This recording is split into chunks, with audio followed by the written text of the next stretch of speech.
ಹೇಳಿದ್ದಾರೆ ಬನ್ನಿ ಅಂತ. ನಾಳೆ ಸರ್ ಲೋಗೋ ಮುಂದೆ ಹೋಗಿ ಸರ್ ಲೋಗೋ ಮುಂದೆ ಈಗ ಮಾನ್ಯ ಮುಖ್ಯಮಂತ್ರಿಗಳು ಲೋಗೋ ಯಾಕಂಗೆ ಹಿಡಿತಿದ್ದೀರಿ? ವಿಧಾನಸೌಧದ 4 ಗೋಡೆ ಮಧ್ಯೆ ಕೂತ್ಕೊಂಡು ಚರ್ಚೆ ಮಾಡಿ ಬಗೆಹರಿಸೋಣ ಬನ್ನಿ ಅಂತ ಕೇಂದ್ರ ಸಚಿವರಿಗೆ ಆಹ್ವಾನ ಕೊಟ್ಟಿದ್ದು. ತದನಂತರ ಅಲ್ಲಿಂದ ಕೇಂದ್ರ ಸಚಿವರು ಸನ್ಮಾನ್ಯ ಕುಮಾರಣ್ಣ ಅವರು ಕೂಡ ಒಂದು ಪತ್ರ ಬರೆದು ರೈತರ ಸಮ್ಮುಖದಲ್ಲೇ ನಾವು 4 ಗೋಡೆ ಮಧ್ಯೆ ಕೂತ್ಕೊಂಡು ಏನೇ ಚರ್ಚೆ ಮಾಡಿದ್ರು ಇದು ಇತ್ಯರ್ಥ ಆಗ್ತಕ್ಕಂಥ ವಿಚಾರ ಅಲ್ಲ. ಇಲ್ಲಿ ಆತಂಕ ಗೊಂದಲ ಇವೆಲ್ಲ ಸೃಷ್ಟಿಯಾಗಿರ್ತಕ್ಕಂಥದ್ದು ರೈತರ ಮಧ್ಯೆ. ಹಾಗಾಗಿ ರೈತರ ಮಧ್ಯೆನೇ ಕೂತ್ಕೊಂಡು ಇದನ್ನು ಬಗೆಹರಿಸಿದ್ರೆ ಉತ್ತಮ ಅಂತಕ್ಕಂಥದ್ದು ಸನ್ಮಾನ್ಯ ಕುಮಾರಣ್ಣ ಅವರ ಆಲೋಚನೆ ಏನಾಗಿದೆ. ಅದ್ರ ಪ್ರಕಾರವಾಗಿ ಪತ್ರ ಬರೆದಿದ್ದಾರೆ. ಆದರೆ ಇಲ್ಲಿವರೆಗೂ ರಿಪ್ಲೈ ಬರಲಿಲ್ಲ. ಬಹುಶಃ ಅವರು ಮುಖ್ಯಮಂತ್ರಿಗಳು ಬ್ಯುಸಿ ಇರ್ತಾರೆ.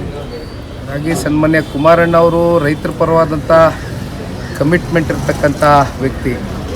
ಆ ನಿಟ್ಟಿನಲ್ಲಿ 27ನೇ ತಾರೀಕು ಅಂದರೆ ನಾಳೆ ಬೈರ್ಮಂಗಲ ಸರ್ಕಲ್ನಲ್ಲಿ ಸನ್ಮಾನ್ಯ ಕುಮಾರಣ್ಣ ಅವರು ರೈತರ ಜೊತೆಲ್ಲ ಕೂರ್ತಾರೆ. ಮುಖ್ಯಮಂತ್ರಿಗಳಿಗೂ ಆ ವಿಚಾರ ತಿಳಿಸಿದ್ದಾರೆ. ಮುಖ್ಯಮಂತ್ರಿಗಳು ಕೂಡ ಬಂದು ಭಾಗಿಯಾಗಿ ಕೂತ್ಕೊಂಡು, ನಾನು ಅವತ್ತು ಹೇಳಿದ್ದೀನಿ, ಮೊನ್ನೆ ದಿನ ಯಾರು ಪಾಣಿದಾರರಿದ್ದಾರೆ, ಅವ್ರ ಆಧಾರ್ ಕಾರ್ಡ್ ಹೋಲ್ಡರ್ಸ್ ಇದ್ದಾರೆ ಅಂಥ ರೈತರನ್ನ ಕೂರಿಸ್ಕೊಳ್ಳಿ. ಇಲ್ಲಿ ಸಂಘರ್ಷ ಆಗ್ತಕ್ಕಂಥದ್ದಕ್ಕಾಗಲಿ ಗಲಭೆ ಆಗ್ತಕ್ಕಂಥದ್ದಕ್ಕಾಗಲಿ ಯಾರು ಕೂಡ ಇಲ್ಲಿ ಉತ್ತೇಜನ ಕೊಡ್ತಕ್ಕಂಥ ಪ್ರಶ್ನೆ ಇಲ್ಲ. ಇದು ಆದಷ್ಟು ರೈತರ ಸಮಸ್ಯೆಗಳೇನಿದೆ ಅದು ಸುಸೂತ್ರವಾಗಿ ಬಗೆಹರಿದ್ರೆ ಉತ್ತಮ ಅಂತಕ್ಕಂಥದ್ದು ನಮ್ಮೆಲ್ಲರ ಅಭಿಪ್ರಾಯ.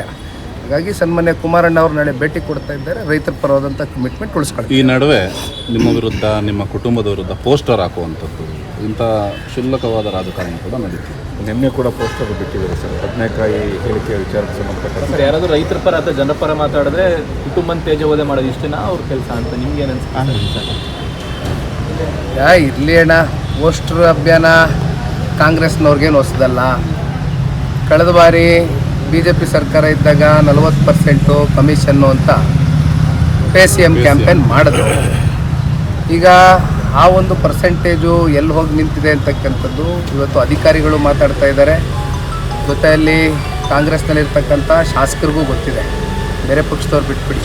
ಹಾಗಾಗಿ ಪೋಸ್ಟರ್ ಅಭಿಯಾನ ಇವೆಲ್ಲ ಹೆಚ್ಚಾಗಿ ತಲೆ ಕೆಡಿಸ್ಕೊಳ್ಳೋಕೆ ಹೋಗೋದಿಲ್ಲ. ನೋಡಿ, ಯಾರ್ಯಾರ್ದು ಭೂಮಿ ಎಲ್ಲೆಲ್ಲಿದೆ, ಯಾರ್ಯಾರು ಎಷ್ಟೆಷ್ಟು ಭೂಮಿಯನ್ನು ಹೊಂದಿದ್ದಾರೆ ಕರ್ನಾಟಕದಲ್ಲಿ, ಬೇಕಾದರೆ ನಾವು ಬಿಡುಗಡೆ ಮಾಡ್ತೀವಿ. ಆದರೆ ಅಷ್ಟು ಸಣ್ಣತನದ ರಾಜಕಾರಣಕ್ಕೆ ನಾವು ಇಳಿಬಾರದು ಅಂತಕ್ಕಂಥದ್ದು ನಿರ್ಧಾರ ಮಾಡಿದ್ದೀವಿ.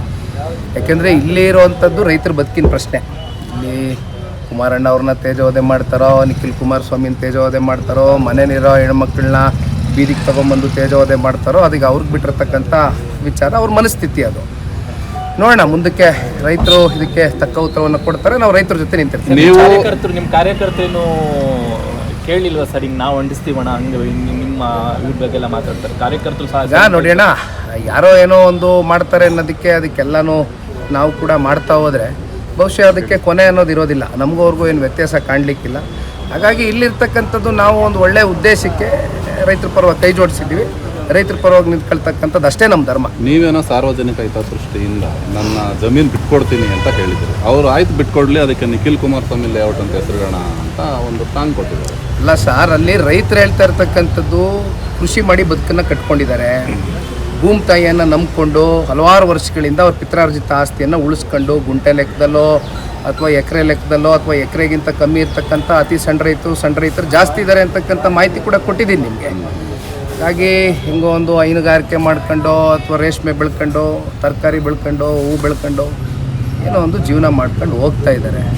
ಈಗ ಇಲ್ಲಿ ನೋಡೋಣ, ಇದು ನಾವು ಏನೇ ಚರ್ಚೆ ಮಾಡಿದ್ರು ಕೂಡ ನನ್ನ ಉದ್ದೇಶ ಇಷ್ಟೇ, ಯಾರು ಈ ಪ್ರಾಜೆಕ್ಟ್ ಪರ ಇದ್ದಾರೆ, ಯಾರು ಈ ಪ್ರಾಜೆಕ್ಟ್ ವಿರುದ್ಧವಾಗಿದ್ದಾರೆ, ಅದನ್ನು ಚರ್ಚೆ ಮಾಡೋಣ.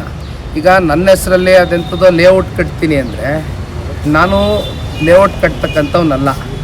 ಲೇಔಟು ಕಟ್ತಕ್ಕಂಥ ಸಂಸ್ಕೃತಿ ಪದ್ಧತಿ ಅದ್ರ ಬಗ್ಗೆ ಹೆಚ್ಚಿನ ನಾಲೆಡ್ಜ್ ಇರ್ತಕ್ಕಂಥದ್ದು ಅಲ್ಲಿರ್ತಕ್ಕಂಥ ಶಾಸಕರಿಗೆ, ಜೊತೆಯಲ್ಲಿ ಅವರ ಗುರುಗಳಿಗೆ. ನಮಗಿಲ್ಲ, ಅದು ಲೇಔಟ್ ಕತೆ ನಮಗೆ ಗೊತ್ತಿಲ್ಲ. ಹಾಗಾಗಿ ಜನ ಲೇಔಟು ಬೇಡ, ಕಮರ್ಷಿಯಲ್ ಎಂಡಿವೇರಿ ಆ್ಯಕ್ಟಿವಿಟೀಸ್ ಯಾವುದು ಬೇಡ, ನೆಮ್ಮದಿಯಾಗಿ ನಮಗೆ ಬದುಕಿಗೆ ಬಿಡಿ ಅಂತ ಹೇಳ್ತಿದ್ರೆ ಬಿಟ್ರೆ ಸಾಕು. ಸರ್, ನಿನ್ನೆ ಒಬ್ಬರು ಶಾಸಕರು ಕುಮಾರಸ್ವಾಮಿ ಅವ್ರ ಬಳಿ ಸಾಕಷ್ಟು ದುಬಾರಿ ವಾಚಗಳಿದೆ ಅಂತ ಒಂದು ಆರೋಪ ಮಾಡಿದ್ದಾರೆ. ಇಲ್ಲಿ ಪಕ್ಕದಲ್ಲಿ ಡಾಕ್ಟರ್ ಅಂದಾನಿರವ್ರು ನಿಂತಿದ್ದಾರೆ. ಸನ್ಮಾನ್ಯ ಕುಮಾರಣ್ಣ ಅವ್ರ ಕೈಯಲ್ಲಿ HMT ಗಡಿ, ಅದರಲ್ಲಿ ಡಾಕ್ಟರ್ BR ಅಂಬೇಡ್ಕರ್ ಅವ್ರ ಫೋಟೋ ಇದೆ. ಬಹುಶಃ ತಾವೆಲ್ಲ ಗಮನಿಸಿದ್ದೀರಿ ಅನ್ನೋ ಗೊತ್ತಿಲ್ಲ ನನಗೆ. ಅವ್ರ ಬಗ್ಗೆ ಬೇಡಣ, ಪ್ರಚಾರ ಪ್ರಿಯರು, ಅವ್ರಿಗೆಲ್ಲ ಉತ್ತರ ಕೊಟ್ಟರೆ ಮತ್ತೆ ಬೇರೆ ಬೇರೆ ಎಲ್ಲಿಗೆ ಹೋಗುತ್ತೆ. Thank you. Thank you.